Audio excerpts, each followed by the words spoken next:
एक वर्ग ये सोचा बरेलवी लोग कि नहीं पाकिस्तान बन जाने दो, उसको मदीना मान ले पाकिस्तान को, और फिर मक्का पर हम चलाते रहेंगे, हम वहां से कैप्चर करेंगे मक्का को। और एक सोच थी देवबंदी वाली, वो कहते थे कि नहीं यार यहीं से फैलते जाओ, वो मौलाना आजाद देवबंदी वाली सोच थी। अब इनका क्या कहना है कि हमको पाकिस्तान से तो आपने पुरस्कृत कर दिया, अब हमारे लोग आते रहेंगे तो आपको इनको कॉन्सोलेशन प्राइज देते रहना होगा, तब तक जब तक कि हिंदुस्तान एक इस्लामिक मुल्क नहीं बन जाता है, और वही है गज़वाए हिंद। तो ये जो कश्मीर के मस्जिदों से कहा जा रहा है, ये अगर आप नहीं संभलेंगे साहब तो हर मस्जिद से वही आवाहन होगा। और ये जो आप देख रहे हैं ये सीए के खिलाफ नहीं है, इनको दर्द है 370 का, इनको दर्द है राम मंदिर का, इनको दर्द है बालाकोट स्ट्राइक का। लेकिन इतना मैं बता दूं कि 200 रुपये बिजली बिल के लिए अपने देश को मत नीलाम करो। 200 रुपये बिजली बिल के लिए पंचर वाले तुम्हारे बहू बेटी का ऐसी की तैसी कर देगा कि तुम जिंदगी भर याद करोगे कि ये 200 रुपये के साथ हमने क्या पाप किया था। तो ये जो हिंदुओं के प्रति जो नफरत जो है, और वो नफरत क्या है, वो यूं मतलब एक तरह का ये सोच है कि मुझे एड्स हो गया तो सभी को एड्स हो जाए। अभी तक कुछ लोग बचे क्यों हुए हैं। This is RSN Singh, subscribe to defensive offence and please press the bell icon. नहीं, इस बात को आप समझिए कि सरगिल इमाम यूं ही नहीं बोल रहा है, वो एक स्ट्रैटेजिक पर्सपेक्टिव पे बोल रहा है। आपको याद होगा जब मैंने BHU में मैंने भारत का इंटरनल सिक्योरिटी और एक्सटर्नल सिक्योरिटी का नक्शा जो मैंने दिखाया था, तो उसमें मैंने दिखाया था कि ये चिकन नेक जो है ये एक वल्नरेबल पॉइंट है, और because of demographic aggression from Bangladesh, वहाँ की जो स्थिति जो है वो कभी भी उल्टी करवट ले सकती है। मैंने ऐसा कहा था उस समय। तो ये मैंने आपको वो भी दिखाया था कि वल्नरेबल एरियाज़ के कौन कौन से हैं, रेडिकलाइजेशन कहाँ कहाँ हो रहा है। तो सरजिल इमाम ने जो बोला है वो एक बहुत बड़े साजिश का वो एक हिस्सा है, और वो इस तरीके से कि आप देखिए इनका जो कैलकुलेशन जो था, इनका आंकलन क्या था, या ये किस तरह की ये देश भारत के खिलाफ ये योजना बना रहे हैं। नॉर्थ में कश्मीर एक रेडिकलाइज्ड पूरा एक स्टेट, साउथ में केरला टोटली रेडिकलाइज्ड, और ईस्ट में बंगाल। और ये बंगाल में बड़े सुनियोजित तरीके से इसको कई वर्षों से ये चल रहा था, इसका डेमोग्राफिक जो उसका स्वरूप जो है, जो चरित्र है, उसको बदलने के लिए। और उसी के तहत जो ये है आपका जो आज वो बात कर रहा है, ये सिलीगुड़ी कॉरिडोर या इसके कॉरिडोर की चिकन कॉरिडोर की बात करें, वो उसी संदर्भ में वो बात कर रहा है, क्योंकि वहाँ का डेमोग्राफी काफ़ी बदल गया है। अब उसमें ऐसा हुआ कि इसके बारे में कई चर्चाएं हुई। जो गवर्नर थे इसके सिन्हा, असम के गवर्नर, उन्होंने पूरा एक चिट्ठी लिखा था उस समय यूनियन गवर्नमेंट को, पूरा ये बताते हुए कि जो 10 जिले हैं किस तरह से वे असम की अगर आप वो देखें तो एक चिड़िया की तरह उसका नक्शा है। तो वो 2 विंग्स हैं और एक नीचे ऐसे एक उसकी बॉडी है बर्ड की जो आप ये, तो आप देखेंगे कि वो पूरा वो 10 जिले जो हैं वो पूरे स्प्रेड आउट है इसमें, जो कि मुस्लिम मेजॉरिटी, मतलब वहाँ जहाँ एबनॉर्मल मुस्लिम पॉपुलेशन का जो बढ़त हुआ है वहाँ पे। और जाहिर सी बात है कि जिस तरह का बढ़त हुआ है वो डेमोग्राफिक इन्वेजन के कारण हुआ है, डेमोग्राफिक एग्रेशन के कारण।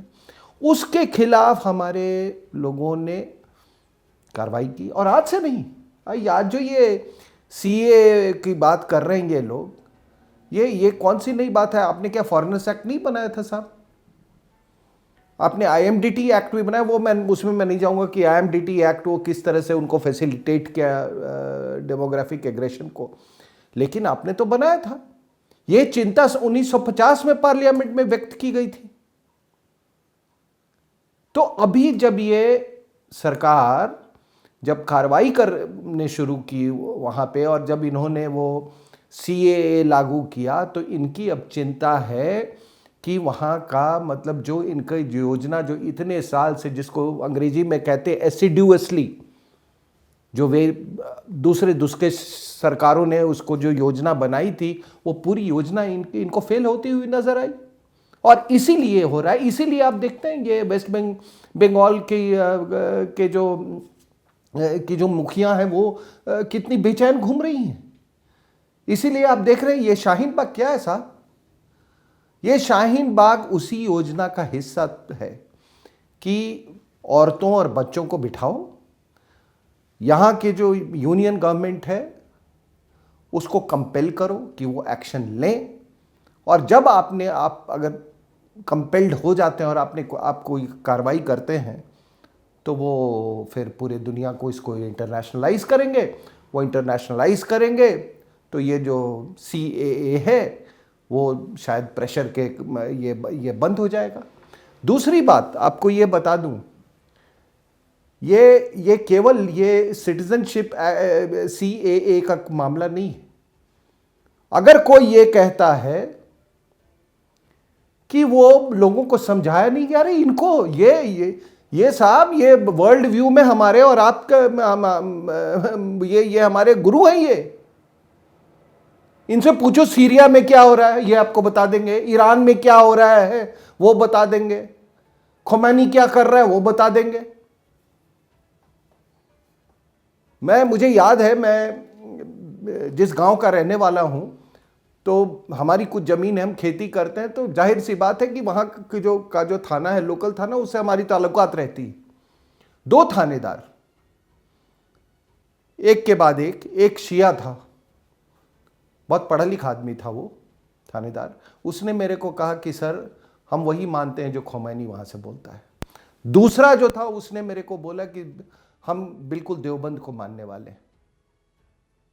तो इनको तो सब कुछ हो रहा, आज से इनको मालूम है भाई। यहां की जो मुस्लिम समाज जो है वो या तो शिया में बटी हुई है, या बरेलवी है, या देवबंदी है। और उसी पे जब पार्टीशन हुआ था तो इनके पूर्वजों ने, ये कहते हैं ना, इन लोग ये कहते हैं कि हमने हिंदुस्तान में रहने का हमने निर्णय लिया। बिल्कुल झूठ। आप 1946 का इलेक्शंस ले लो, इन लोगों ने सभी प्रांतों में मुसलमान जो थे उन्होंने मुस्लिम लीग के लिए वोट दिया था, including southern part of India. तो ये बस तरीके में फर्क था इनका। एक वर्ग ये सोचा, बरेलवी लोग, कि नहीं पाकिस्तान बन जाने दो, उसको मदीना मान ले पाकिस्तान को, और फिर मक्का पर हम चलाते रहेंगे, हम वहां से कैप्चर करेंगे मक्का को। और एक सोच थी देवबंदी वाली, वो कहते थे कि नहीं यार यहीं से फैलते जाओ। वो मौलाना आजाद देवबंदी वाली सोच थी। लेकिन मैं ये कह रहा हूं कि ये कहना कि इनको ये नहीं समझ में आ रहा है कि इनको समझाया नहीं गया है, साहब अपने आप को बेवकूफ मत बनाइए। ये सिर्फ ये जो आप शाहीन बाग में देख रहे हैं, इनका यही था कि to compel the union government to act violent, भी आप कह सकते हैं, उसी सारे वायलेंट वो देश के टुकड़े करने के लिए। और ये जो आप जिसका नाम लिया, ये शख्स क्या बताए कि सरजील इमाम, ये सारे लोग वहां से क्या, ये वो वायलेंट स्टेटमेंट्स नहीं है। तो वहां से उस मंच से सभी लोग अपना अपना, कोई कातिल बोल रहा है प्रधानमंत्री को, कोई कुछ बोल रहा है। तो देखिए, ये जब इनको जब उनके कामयाब नहीं हो रहे हैं, तो उन्होंने अपना दायरा बढ़ा दिया है। जैसे कि अरफा खानम शेरवानी ने कहा कि हमने अपनी आइडियोलॉजी नहीं बदली है, अपनी स्ट्रैटेजी बदली है। बिल्कुल ये बिल्कुल वही मैं कह रहा हूँ, एक स्ट्रैटेजी के तहत। और इस स्ट्रैटेजी में आम आदमी पार्टी, अरविंद केजरीवाल आज से नहीं, बहुत पहले से शामिल है। आप इस आदमी की पूरी पृष्ठभूमि देखो। आपको याद है साहब, जब पिछला चुनाव हुआ था तो 26 जनवरी में क्या किया था? उस समय ये मफलर बांधता था। आजकल मफलर छोड़ा हुआ है इसने बांधा। मफलर बांध के वो रेल भवन के पास इसके लिए मसनद, तकिया, ये वो पूरा पिकनिक था साहब, है खाना पहुंच रहा है। आप बताओ कि तब प्रणब मुखर्जी ने जब कहा कि इनको हटाओ यहाँ से, ये 26 जनवरी का ये बहुत सेंसिटिव मामला है, तो किसके उससे कर रहा था? इसका मतलब वो किसी का बी टीम है। हो सकता है जनपद, 10 जनपद का बी टीम है। नहीं तो अगर 10 जनपद का ये बी टीम नहीं होता, और मैं आपको बता दूं, ये चीज आप समझ ले आप लोग, कि कांग्रेस पार्टी के दो हिस्से हैं। एक हिस्सा जो माओवादी और चर्च वाला है, वो नेशनल एडवाइजरी वाला, काउंसिल वाला कांग्रेस, और दूसरा ये कुछ टोपी वाले 2-4 बच गए। वरना साहब, जिस प्रांत में कांग्रेस के 2 बड़े नेता मारे गए हों, मैं वीसी शुक्ला की बात कर रहा हूं और महेंद्र कर्मा की, वहां पे जाके एक छोटा सा नेता, ये राज बब्बर, जाके बोलता है कि ये क्रांतिकारियों ने, ये माओवादी क्रांतिकारी हैं। आप, और इन्होंने किसको वहां का इंडस्ट्रीज मिनिस्टर बनाया? एक ऐसे व्यक्ति को जिसका सबसे ज्यादा, जिस पर संदेह था, महेंद्र कर्मा और वीसी शुक्ला के किलिंग पे। मैं कवासी लकमा की बात कर रहा हूं। तभी तो वो एनआईए के खिलाफ है। तो एक तबका जो है ये चर्च और माओइस्ट का एक तबका है, इसमें जिहादी भी शामिल हैं, और एक दूसरा तबका वो जो टोपी वाले, वो खत्म ही हो रहे हैं, वो 1-2 मोतीलाल वोहरा चल फिर रहे हैं, बस उतने ही तक उनका रोल है। तो ये जो माओवादी और चर्च और ये वाला, उसका जो पूरा जो लिंक जो है वो केजरीवाल से है, जिहादी, माओइस्ट, चर्च। आपको मालूम था ना कि वो, याद है ना कि उसमें कैसे चर्च पे हमले करवाए गए थे उस समय? अब तो जाहिर हो गई नहीं कि किसने करवाया था वो हमले। और माओवादी का आपको मालूम है। और ये आदमी, ये आपको मालूम है कि जब सर्जिकल स्ट्राइक हुआ था तो इसने क्या बयान दिया था, और क्या ये पूरे पाकिस्तान का डार्लिंग बन गया था। तो ये जो शाहीन बाग जो है, ये इसी चुनाव के लिए ये करवाया गया था कि 2 चीज यहां पे होती, कि इस चुनाव के आड़ में ये वहां के वोट्स को इन्फ्लुएंस करना, एक, दूसरा गवर्नमेंट को कंपेल करना, और तीसरा कि किसी तरीके से, क्योंकि ये तो पार्लियामेंट में एक मेजॉरिटी से पास हो गया है, उसको किसी तरीके से उसको इस डिसीजन को वापस लेने के लिए मजबूर करना, जो कि नामुमकिन है। और आप एक बात बताएं साहब, मुझे इस बात पे मुझे बहुत परेशानी है। कोई मेरी परेशानी दूर करते हैं। जब पाकिस्तान बना, आपने यहां के मुसलमानों को, इस सब कॉन्टिनेंट को, मुसलमानों को एक ट्रॉफी दिया कि तुमने धर्म बदल के बहुत बड़ा पुरस्कार के तुम हकदार हो। तो आपने उनको, पाकिस्तान से उनको पुरस्कृत किया, तभी पाकिस्तान बना, क्योंकि आपने धर्म बदल दिया। बहुत बड़े आपके पूर्वज तो बहुत बड़े लोग थे। आपके पूर्वज ने तो डंडे नहीं खाए थे, इनके पूर्वज ने वो क्या, उनको धिमी नहीं माना जाता था, इनके पूर्वज को काफिर नहीं माना जाता था, इनके पूर्वज वो जजिया नहीं, अरे ये तो 2 पैसे 2 रुपए चावल पे ये बिकने वाले लोग। ये जब इन्होंने अपना मजहब, अरे धर्म तो बहुत बड़ी चीज होती है, धर्म के कहीं ये नजदीकी नहीं, इन्होंने जो मजहब बदला तो आपने उनको पुरस्कृत किया। अब आपने क्या कहा, जिन लोगों ने कहा कि देखो ये जिन्ना का अपना जिद है, वो टाई कोट विस्की और सुअर खाने वाला आदमी वो सेक्युलर है क्योंकि सुअर खाता है। कुछ लोगों ने ये कहा, आज भी कहते हैं कि जिन्ना तो सेक्युलर था। भूल जाते हैं कि डायरेक्ट एक्शन डे क्या हुआ था कलकत्ता में। तो जब जिन्ना ने तो हम लोगों ने क्या किया कि हमने हमारे हिंदू और सिख भाई जो थे उन लोगों ने कहा कि यार ये एक टेम्पररी सा एक मामला है, हम लोग साथ ही साथ रहे हैं, हम साथ रह सकते हैं, हमारी भाषा एक है, हमारा सोचना एक है। वो लोग वहाँ पे वो रह गए। लेकिन इन पुरस्कृत लोगों ने उन हिंदू और सिख भाइयों को जानवरों की तरह तिरस्कृत रखा। तो क्या उसके लिए आप फिर पुरस्कृत करना चाहते हैं उनको? वो जब अब इनका क्या कहना है कि हमको पाकिस्तान से तो आपने पुरस्कृत कर दिया, अब हमारे लोग आते रहेंगे तो आपको इनको कॉन्सोलेशन प्राइज देते रहना होगा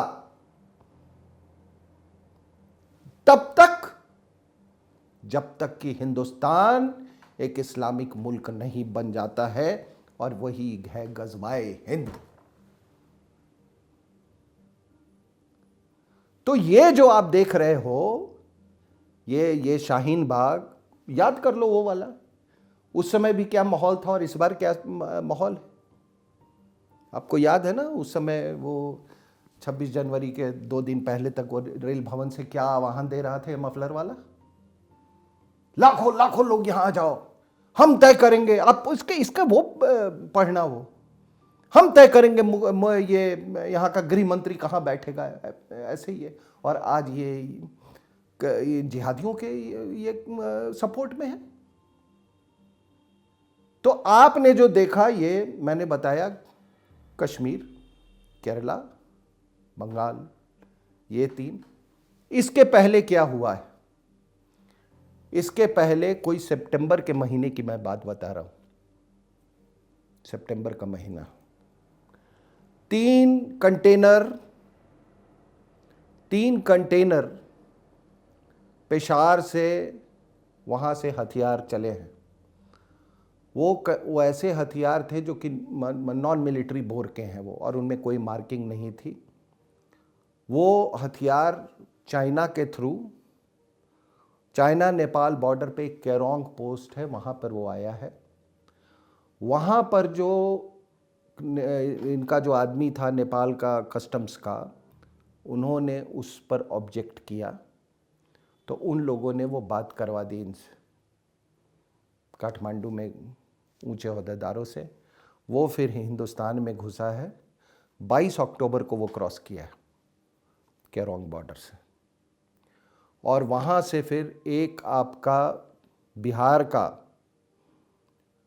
पूर्व सांसद MP, उसने जाके कंसाइनमेंट रिसीव किया है और इन सब लोगों को बांटा है। 1-2 तो पकड़े भी गए ये जामिया स्टेशन पे वो हथियार के साथ, आप देख लेना, ये तो पेपरों में भी ये कहा गया था।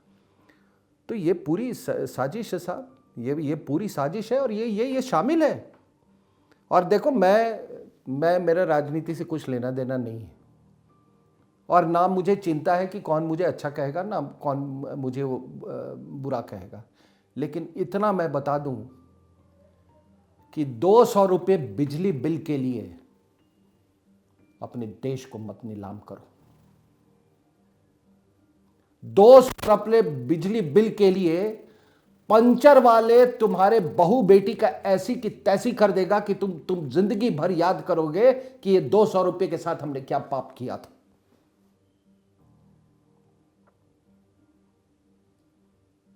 इस बात को भी सोचो कि पैसा इतना ही होता है, पैसा लिमिटलेस तो है नहीं, ऊपर से तो कोई लाता नहीं है तोड़ के। वो आपको एक शिकार समझता है, एक सेगमेंट को शिकार समझता है, उसका शिकार करके उसका शिकार करके वो जितनी ये वहशी ताकतें हैं उस पर आपके टुकड़े भेज रहा है ये आदमी।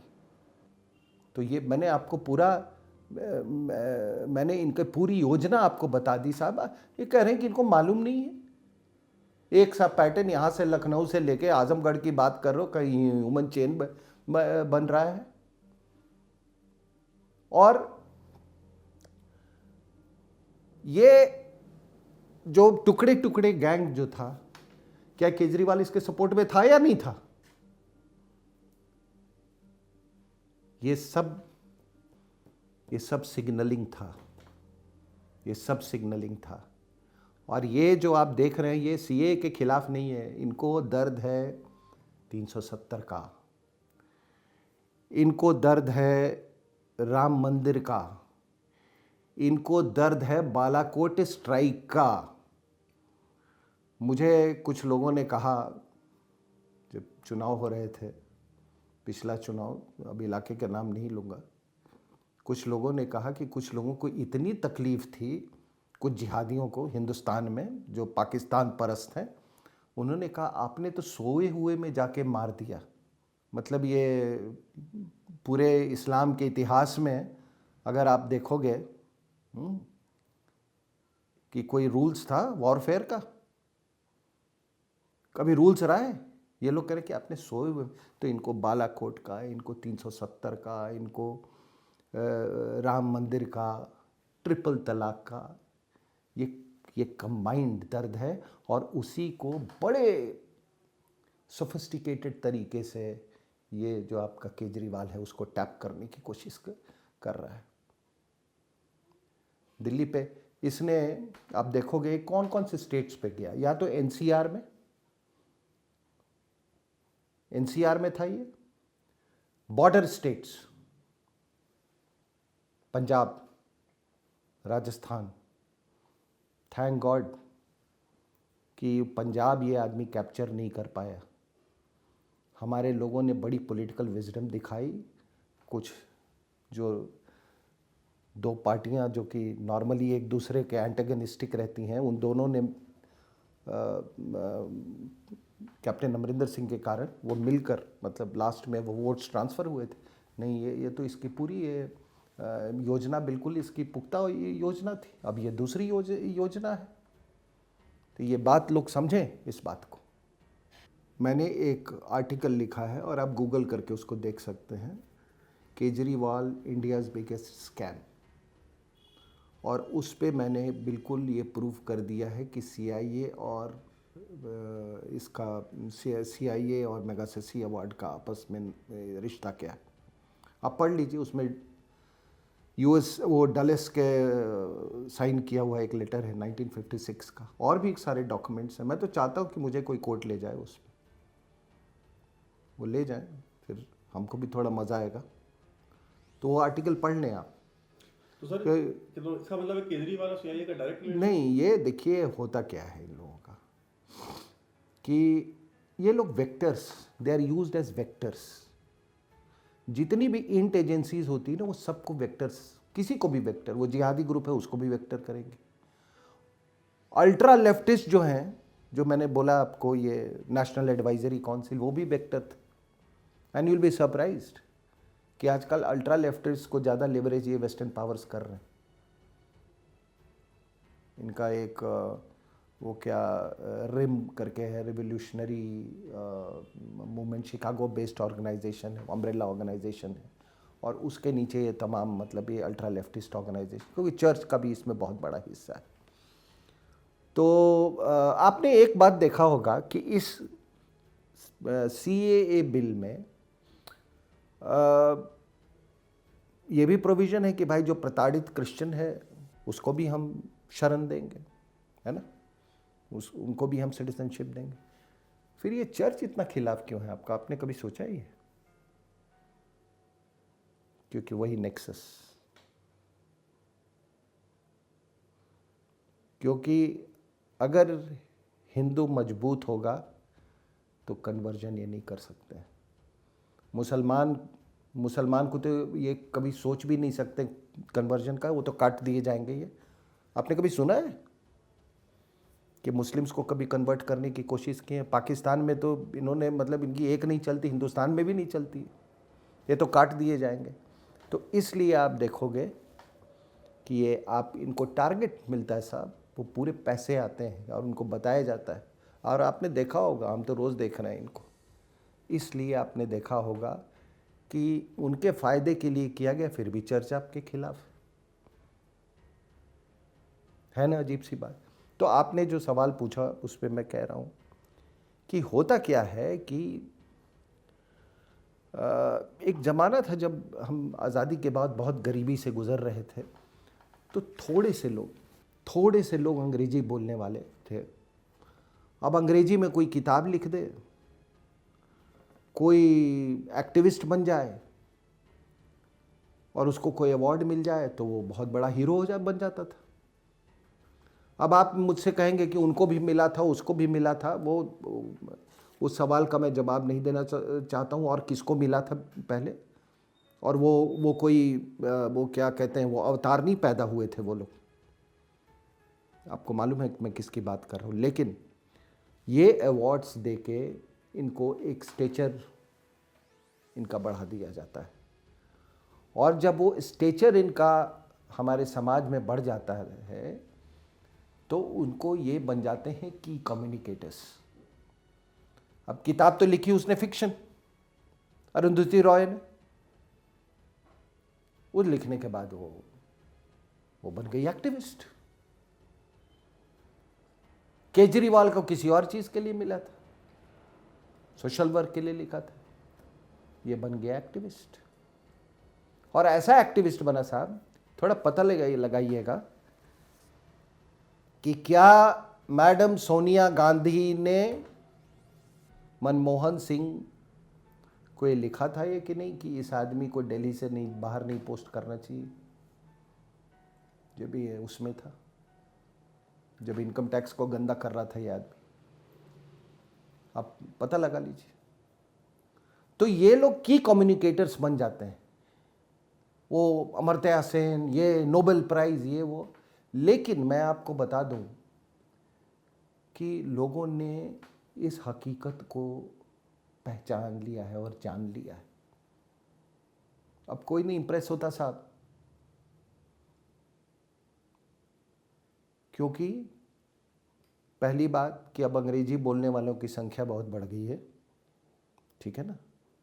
दूसरी बात कि देश में लोगों के पास जो आराम के जो साधन थे, आज हर घर में आप जाएं, मैं तो अपने गांव जाता हूं, कोई ऐसा घर नहीं है मोटरसाइकिल ना हो, टेलीविज़न ना हो, 24 घंटे बिजली ना हो, गैस ना हो। बिहार का कोई ऐसा मतलब कोई गांव होगा जहां पे 4-5 स्कूल बस नहीं आती हों। तो लोग जब ये आराम के संसाधन बढ़े लोगों के जीवन में, तो अब लोगों को वो क्रेज़ जो है वो ख़त्म हो गया है। तो अब ये नए नए हथकंडे ये अपना रहे हैं। और मेन जो आपने ये पूछा, ये जस्ट की कम्युनिकेटर्स बनाने का तरीका है। आपने किसी को नोबेल प्राइज़ दे दिया, उसके वजह से अमर्त्य सेन को क्या क्या नहीं किया साहब उसने नोबेल प्राइज़ के लिए। अपने पारिवारिक फ्रंट पे उसने क्या किया, किसको बेच डाला, वो भी आप जानते हैं आप लोग। उसको फिर आपने थोड़ा देर की कम्युनिकेटर, तो उसने वहाँ यहाँ से है। तो वो कॉम्प्लेक्स से ये लोग बाहर निकल गए। अब इनकी कोई सुनता नहीं है। अब वो वन बुक वंडर जो थी अरुंधति रॉय, उसका कौन सुनता है? कोई नहीं सुनता है। She is a joker. तो ये इसका कारण यही है कि ये की कम्युनिकेटर्स, इसीलिए इसको भी इन्होंने वो मैग्सायसे अवार्ड दिया था, जस्ट टू क्रिएट की communicators in the Indian society. पहली बात, एक फ्रस्ट्रेशन क्या है इनका कि पहले इस्लाम के बारे में हिंदुस्तान में कोई जानता नहीं था, और कोई नहीं जानता था हमारे प्री इंडिपेंडेंस मतलब जो इंडिपेंडेंस मूवमेंट जो था उसमें भी लोग नहीं इस्लाम के बारे में वो बस इतना जानते थे कि जहांगीर ने गुरु अर्जन देव को मरवा दिया, गुरु तेग बहादुर को औरंगजेब ने मरवा दिया, गुरु गोविंद सिंह की किस तरह से इन्होंने उनकी वो शहीद हुए इनके हाथों, ये सब लोग जानते थे। सोमनाथ को कैसे तोड़ा, वो तोड़ा। इतनी बड़ी पॉपुलेशन जो आपके यहाँ थी और बहुत बड़ी पॉपुलेशन थी, उसके बारे में आप कुछ नहीं जानते थे। अब आप माइनॉरिटी कहते हैं, बड़ी अच्छी बात है साहब कि वो आप किस माइनॉरिटी की बात करें, उस माइनॉरिटी की जिसने अपने लिए देश मांग ले लिया और आपने दे दिया। आप उस माइनॉरिटी को की बात करें जो आप पर 1000 साल रूल किया। तो हम कुछ जानते ही नहीं थे उसके बारे में कि ये है चीज क्या है। आपको हमारे यहाँ मैं कह रहा, मैं खुद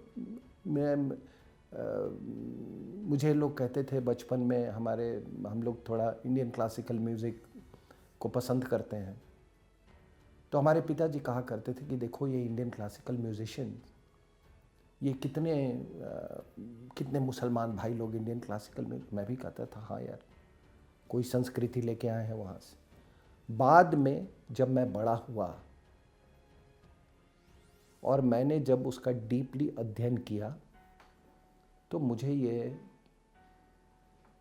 पता चला कि ये सारे के सारे जो म्यूजिक बारिंग फ्यू वन और टू है, वो सारे के सारे वो हिंदू थे जो कि प्रेशर के कारण और अभाव में उनको ये मुसलमान धर्म अपनाना पड़ा। आपको मैं बता रहा हूँ, किशनगढ़ एक जगह है, एक राज्य होता था जयपुर के पास। वहाँ पर जब अकबर ने सीज किया तो वहाँ का एक प्रिंस था, उसका नाम था मिर्री सिंह। मिर्री सिंह एक बहुत बड़ा वीणा प्लेयर था। उसको इन्होंने बंदी बना रखा था और उसको इन्होंने ज़बरदस्ती कन्वर्ट करवाया। उसको वो कन्वर्ट किया तो वो उसका नाम बन गया नौबत खान। और वो नौबत खान की शादी हुई फिर इनसे, जो आपके तानसेन की पुत्री सरस्वती से। बाद में उसका नाम हो गया हुसैनी, ठीक है। और वहाँ से ये सारे जो आप वंशज जो देख रहे हैं, तो ये सारे के सारे। और आपके एक सरोद बजाते हैं जो उनके पोते हैं अलाउद्दीन खां के, उस आशीष खान, उन्होंने एक बार कलकत्ता में बोला था कि हम तो हिंदू, क्योंकि ये सारी जो ये संगीत जो है वो तो हमारी है। तो ये इन लोगों ने उसको किसी, ये डागर बंधु जो है जो ध्रुपद गाते हैं, ये भी ब्राह्मण थे। उस्ताद विलायत खां साहब बोलते थे कि हम राजपूत ओरिजिन के। तो ये जब सोचिए कि ये कितना बड़ा कहर होगा हिंदुस्तान में, ये कितना बड़ा कहर होगा और कितनी क्रिमिनलिटी होगी उस समय, कितनी क्रिमिनलिटी होगी। तो इन्होंने, हमको मालूम नहीं था इसके बारे में कि ये देवबंदी क्या है, बरेलवी क्या है, इनकी सोच क्या है। साहब 1921 में खिलाफत मूवमेंट हुआ। झूठ बोला, वो खिलाफत मूवमेंट नहीं, वो कैलिफेट मूवमेंट था। गांधी जी थे उस समय। 2000 लोग मारे गए थे हिंदुस्तान में वो खिलाफत मूवमेंट में। क्या भाई कि आप यहां मूवमेंट चला रहे हो कि वो तुर्की का जो खलीफा है वो मेरा असली वो है, आप नहीं हो, हिंदुस्तान नहीं है। ये कन्वर्टेड लोग बोल रहे हैं जिनके बाप दादों ने कभी तुर्की के आसपास भी नहीं गए होंगे, वो कह रहे हैं कि वो तुर्की का खलीफा जो है वो हमारा दादा परदादा या जो भी लगता होगा वो मेरा बन गया। तो ये खिलाफत मूवमेंट हुआ 21 में। और 47 में देश का बंटवारा हो गया। यानी कि 28 साल में आपने कोई डी रेडिकलाइजेशन नहीं किया। खिलाफत मूवमेंट से लेकर पार्टीशन तक you did not attempt any deradicalization और Indianization of the Muslim society. और कौन? वही लोग थे। 28 साल में इंडिपेंडेंस के टाइम में गांधी जी थे और उस समय भी थे। आपको समझ ही नहीं थी कि शिया कौन है, सुन्नी कौन है, बरेलवी कौन है, देवबंदी कौन है। कुछ नहीं समझ में थी। आपके बारे में तो सब कुछ मालूम है। बाद में आपने टीवी पे भी दिखा दिया, आपने महाभारत भी दिखा दिया, रामायण भी दिखा दिया, जितने आपके जो मान्यताएं हैं सभी कुछ आपने दिखा दी। उनके बारे में आपने दिखाया नहीं। अब क्या है साहब? अब लोग पढ़ रहे। जब जिहाद हम पर हावी हुआ तो लोग पढ़ने लगे कि है का शुरुआत क्या है, 1400 साल पहले क्या था, पहले 4 कैलिफ कैसे मारे गए, राजा दाहिर की बेटी को कौन उठा के ले गया था, जानकी को। सारी चीजें लोग पढ़ने लगे। ये क्यों ये तालिबान कैसे खड़ा हुआ, ये जो जितने ये जिहादी ग्रुप से ये कैसे खड़े हुए, ये नाम क्यों ऐसे ऐसे रखते हैं, लश्कर तोयबा, जैश मोहम्मद। तो लोग पढ़ने लगे और पढ़ना भी चाहिए। Know your enemy. The first principle of warfare is know your enemy. तो अगर कोई आपका एनिमी, जैसे पाकिस्तान की बात कर रहा हूं, या जितने जिहादी हैं वो सब हमारे दुश्मन हैं, चाहे वो देश के अंदर हो या देश के बाहर हो।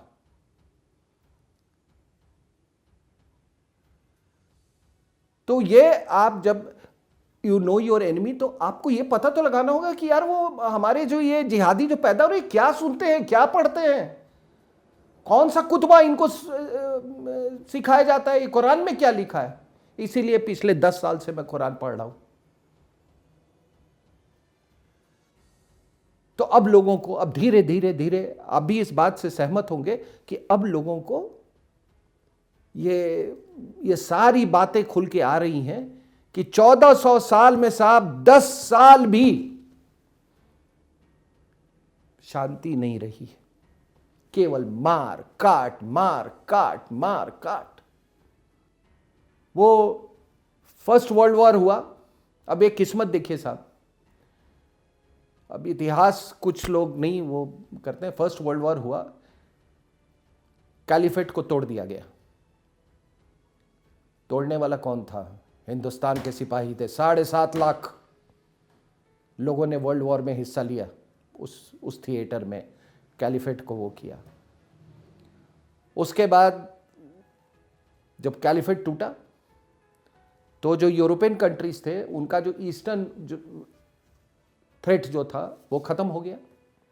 फिर इन्होंने आपस में बांट लिया। आपस में बांट लिया तो उसके बाद इन्होंने कई आपके इराक, सीरिया, सऊदी अरेबिया, ये सब टुकड़े, मतलब छोटे छोटे रियासत बन गए। अब ये रियासत बन गए तो अब इन लोगों को इजराइल भी बन गया। तो इनको लगा कि अरे हम तो 1200 साल से हम इतने बड़े, हमारा इतना बड़ा कैलिफेट था, अब क्या हुआ, ये इजराइल कहाँ से आ गया। तो इन सब ने मिलके हमला किया। और बोलते बहुत हैं ये लोग, जिहाद है, ऊपर से आता है पूरा मदद, घोड़े पे लोग आते हैं जे। तो तीन बार इन्होंने इजराइल पर हमला किया। ये भूल गए कि वो जमीन उन्हीं की थी वहां पे, और वो आपसे पहले आए थे। ठीक है। और आपने कहा कि ये सब अब्राहमिक रिलीजन्स है ना भाई, भगवान गॉड तो एक ही है इनका। अगर ये इतने गए गुजरे लोग होते और आप बाद में आके जो कहे कि हम बहुत बड़े वो है, तो मैं तो नहीं देखता हूं जितने जूस जो साइंटिस्ट हुए, जितने म्यूजिशियंस हुए, इनके यहां तो कुछ है ही नहीं। ये तो ब्लेड भी नहीं बनाया आज तक इन्होंने। तो इन लोगों ने फिर इनको बड़ा धक्का लगा। इनको बड़ा धक्का लगा था जी कि हम 3 बार में 6-6 कंट्री एक साथ मिलके एक छोटे से इजराइल को नहीं ये कर पाए। उसके बाद पॉलिटिकल इस्लाम आया। पॉलिटिकल इस्लाम को फिर अमेरिका ने भी इस्तेमाल किया। ठीक है, उस समय मैं नहीं जानता था 79 में क्या वो ईरानियन रेवोल्यूशन और फिर वो कैसे वहाबिज़म का ये, तो पॉलिटिकल इस्लाम आया। फिर पॉलिटिकल इस्लाम के आने के बाद ये अलकायदा, तालिबान, ये सारे ये जैश मोहम्मद ये। तो अब है क्या कि हम लोग इन सब चीज़ों को पढ़ रहे हैं, समझ रहे हैं, लोगों को बता रहे हैं, असलियत लोग जान रहे हैं। ठीक है, आपने कभी निकाह हलाला सुना था सर?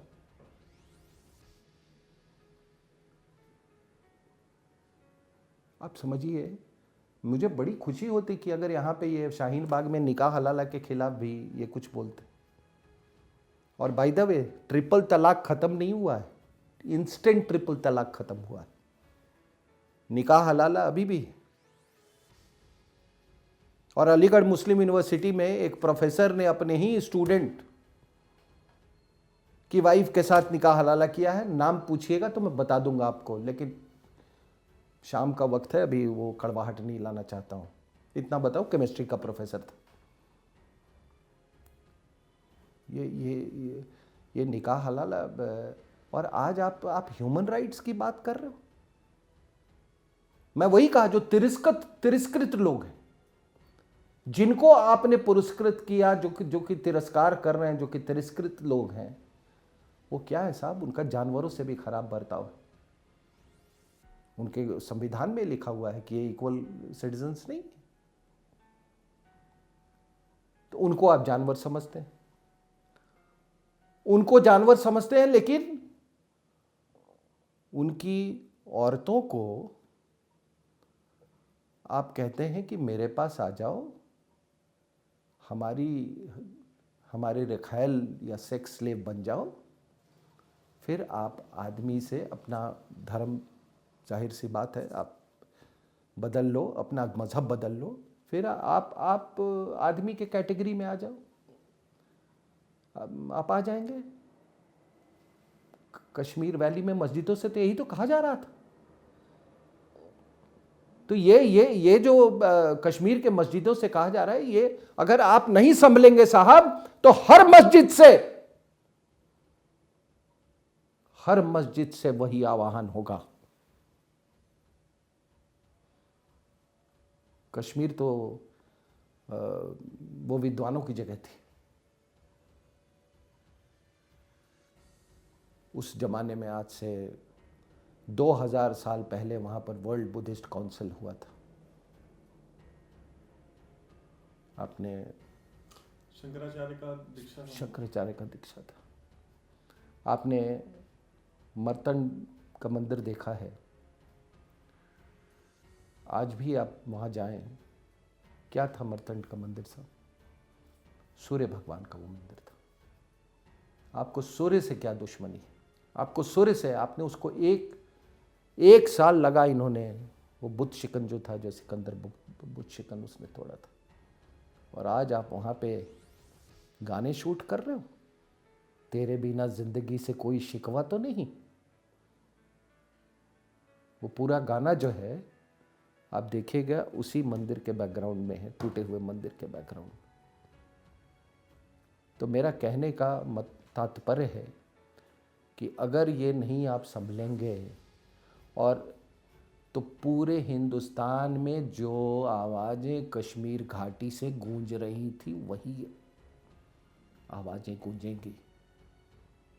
और वो कौन थे? वो लोग कौन थे? वो आवाहन देने वाले कश्मीरी वो मुसलमान थे जिन्होंने अपना मजहब बदल लिया था। टाइटल तो वही लिखते हैं, मट्टू भट्ट, ये सारे लगते हैं। मट्टू का खून लेने के वो था। तो मैं इतना ही कहूँगा कि अगर आप नहीं संभले, और तो ये आवाज़ें गूंजेंगी। अगर कोई मुझसे ये पूछता है कि इसका सल्यूशन क्या है, ये समस्या का हल कैसे हो सकता है, तो इसका एक ही ये है तरीका है, इंडियनाइजेशन ऑफ इंडियन मुस्लिम्स। और कहीं बहुत दूर जाने की ज़रूरत नहीं है, इंडोनेशिया के एग्जाम्पल है। जो जिस तरह का रवैया यहाँ होना चाहिए था वो हमको इंडोनेशिया में देखने को मिलता है। इंडोनेशिया के प्रेसिडेंट 2-3 साल पहले आए थे यहाँ पे, कुछ साल पहले प्रेसिडेंट विडोडो मोदी साहब से मिले थे, तो उन्होंने कहा कि मेरे पोते का नाम श्री नरेंद्र है। समझ रहे हैं? उनका एयरलाइंस का आपको मालूम है, गरुड़ एयरलाइंस है, उनके करेंसी पे गणेश का वो है, ठीक है। तो वो कहते हैं कि हम अपने पूर्वजों के, उनके धर्म को हम, उन्होंने मज़हब बदला है, धर्म नहीं बदला है अपना। तो इस पर तो काफ़ी चर्चा हो चुकी है, धर्म और मज़हब में क्या फ़र्क होता है। तो ये जो आर्मी जो नए चीफ ऑफ डिफेंस स्टाफ ने जो बात कही है, मैंने एक आर्टिकल भी लिखा कि he has hit the bulls आई। मैं इतना सिर्फ आपको कह सकता हूँ कि अगर यही समझ हिंदुस्तान में 20 साल पहले आ जाती, 25 साल, जिस समय वो 90s में जब ये ग्लोबल जिहाद आ रहा था, यही रेडिकलाइजेशन की बात अगर समझ में आ जाती तो शायद ये जो 43,000 लोग सिक्योरिटी फोर्सेस जो मारे गए हैं वहाँ पे, इतनी जाने नहीं जाती। अब तुरंत हल ढूंढ लेते, और हर देश अपने अपने तरीके से डी रेडिकलाइजेशन कर रहा है। चाइना को आपको मालूम है, यूगुर मुस्लिम्स के लिए मतलब वो कैसे ये कर रहा है। उन्होंने सारे ये सब बियर्ड बैन कर दिया, बुर्का बैन कर दिया, मोहम्मद नाम रखना उन्होंने बैन कर दिया है, कुरान को रीराइट कर रहे हैं। मैं ये नहीं कहता कि हम उस मॉडल पे जाएं, लेकिन ये बड़ी इंटरेस्टिंग बात है कि यहाँ पर जो वामपंथी हैं वो बिल्कुल चुप हैं उसके ऊपर। वामपंथी छोड़िए, शाहीन बाग में से आपने कभी नारा सुना है एंटी चाइना का? या आपने कभी पाकिस्तान की किसी देहाती तंजीम से सुना है कि ये जो वहाँ जो एक कैंपेन चल रहा है या डी रेडिकलाइजेशन प्रोसेस चल रहा है चाइना में, उसके खिलाफ? नहीं। वो इसलिए क्योंकि ये मामला इस्लाम का नहीं है साहब, ये मामला हिंदुओं से नफरत से ताल्लुक़ रखता है। आपको मिटाने के लिए वो हर संभव हथियार, हर संभव वो मिलाप कर सकते हैं। इसीलिए आप ये जो नेक्सस देख रहे हैं, ये माओवादी और ये जिहादी, ऐसे ही एक प्लेटफॉर्म पे नहीं आए हैं। आप देख लीजिए, मैं तो जाता हूँ कई टेलीविज़न डिबेट में, एकदम मैं जब पूछता हूँ एकदम बिल्कुल चुप इस पे। तो ये जो हिंदुओं के प्रति जो नफ़रत जो है, और वो नफ़रत क्या है, वो यूं मतलब एक तरह का ये सोच है कि मुझे एड्स हो गया तो सभी को एड्स हो जाए। अभी तक कुछ लोग बचे क्यों हुए हैं, ये सोच। और बाकी को जो एड्स नहीं हुआ है तो हो सकता है चीन हमारी मदद करे वो एड्स फैलाने में। यहाँ पे ये this is one way of putting it across. Tajikistan which is Islamic country, वो भी डी रेडिकलाइजेशन कर रहा है, उसने भी बुर्का और बियर्ड बैन कर दिया। का ये सब ताजिक कल्चर के खिलाफ। तो सभी जगह हो रहा है। अभी कुछ जो मूव्स वहाँ पे सऊदी अरेबिया में भी आपने देखा होगा, कई वो फीचर्स उन्होंने इंट्रोड्यूस किए हैं जहाँ पर greater emancipation of women, football देखने जा सकती है, कोई ऐसे 25-26 एरियाज़ हैं जहाँ विमेन ने सारी जॉब्स पकड़ लिए हैं, जो कि यहाँ से जो इंडियन वर्कर्स जो जाते थे उन जॉब्स को वो कर रही हैं। वो बॉर्डर पे कस्टम्स पे हैं, वहाँ पे ड्राइविंग कर रही हैं। कोई 30 बिलियन उन्होंने वो इंटरटेनमेंट इंडस्ट्री बनाने की उनकी योजना है, क्योंकि वो सारा का सारा पैसा तो बहरीन ले जाता है। लोग सऊदी अरेबिया से जाते हैं और बहरीन में अपना वो इंटरटेनमेंट करके इधर चले आते हैं। तो वो अब तेल तो is not going to last forever, और दूसरा तेल में तो बहुत कम। अब तो बायर्स मार्केट बन गया है साहब। आपको मालूम है ना कि हम लोग we are planning to double our procurement from United States of America, और वो होगा। तो अब तो ये it is a buyer's market. तो मेरे कहने का मतलब कि जो सीडीएस ने बोला, ये बिल्कुल, ये अगर यही बात आज से 3 दशक पहले ये बात महसूस अगर लोगों को हो जाती तो इतने लोग नहीं मारे गए होते। और आपने ये जान लीजिए साहब, एक बात मैं कहता हूँ कि ये लोग जो कहते हैं ना कि ठीक है इतने टैंक, वो क्या बोलते हैं, इन्वेंट्री या मिलिट्री बैलेंस की बात करते हैं, इतने टैंक्स, इतने आर्टिलरी गन्स, इतने एयरक्राफ्ट, फाइटर एयरक्राफ्ट, इतने हेप्टर्स, इतने डिस्ट्रॉयर्स, इतने सबमरीन, वो ठीक है अपनी जगह पे। लेकिन आप समझिए कि जब ये पलायन हुआ था 91 में, ये हमारे कश्मीरी हिंदूज़ का, उस समय तो आपके पास सारा कुछ था, टैंक्स भी थे, वो पूरा मिलिट्री इन्वेंट्री जो था वो था, ठीक है ना। उस समय हमने वो भी लीज पे ले लिया, वो न्यूक्लियर सबमरीन भी शायद उस समय लीज पे हम ले लिया था हमने। लेकिन इन तमाम असलों के बावजूद आप 500,000 हिंदूज़ को अपनी ज़मीन से उखड़ने में आप कुछ नहीं कर सके। वो हथियार किस काम का? वो हथियार किस काम का? वो सैन्य ताकत किस काम का? अगर आपके घर के अंदर में लोग घर से बेघर हो जाएं तो वो सैन्य ताकत किस काम का? वो इसलिए यह हुआ क्योंकि आपने आइडियोलॉजिकली उसको एड्रेस नहीं किया, आपने काउंटर आइडियोलॉजी नहीं तैयार की थी। और इसीलिए चीफ ऑफ डिफेंस स्टाफ का जो स्टेटमेंट है ये बिल्कुल सही है। वो क्या रूप लेगा, कैसे होगा, लेकिन आपको ये इंडियनाइजेशन ऑफ इंडियन मुस्लिम्स, ये ड्रिफ्ट कर गए थे उस तरफ, जिहादिज़म की तरफ, उस ब्रांड ऑफ इस्लाम में जिनसे इनका कभी कोई ताल्लुक़ नहीं था। अगर इस्लामी सब कुछ होता और कल्चर नहीं होता साहब, तो एक बात बताइए आप, मैं आपसे पूछता हूँ कि अभी एटीएम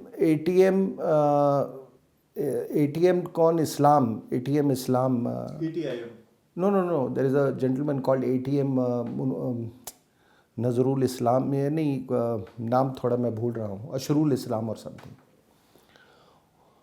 उनको फांसी की सज़ा दी गई।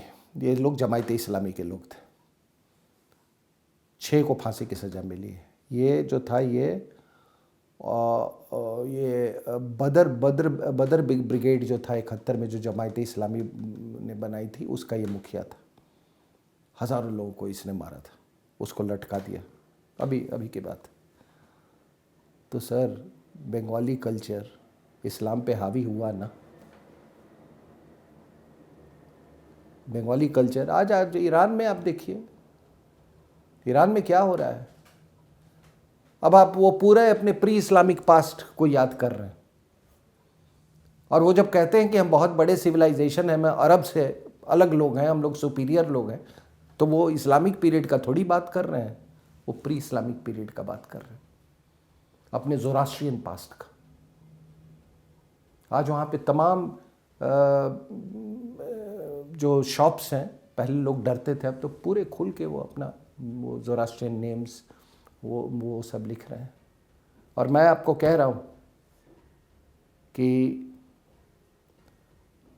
जियोपॉलिटिकल हालात बहुत जल्दी बदलेंगे ईरान में, मैं आपको बता रहा हूँ, क्योंकि कोई रेजीम एक वो अपना रिपब्लिकन गार्ड पे नहीं हुआ। अगर वो रिपब्लिकन गार्ड रखा हुआ है अपनी वो के लिए, इसका मतलब वो कायर रेजीम है, अपने ही लोगों से डरता है।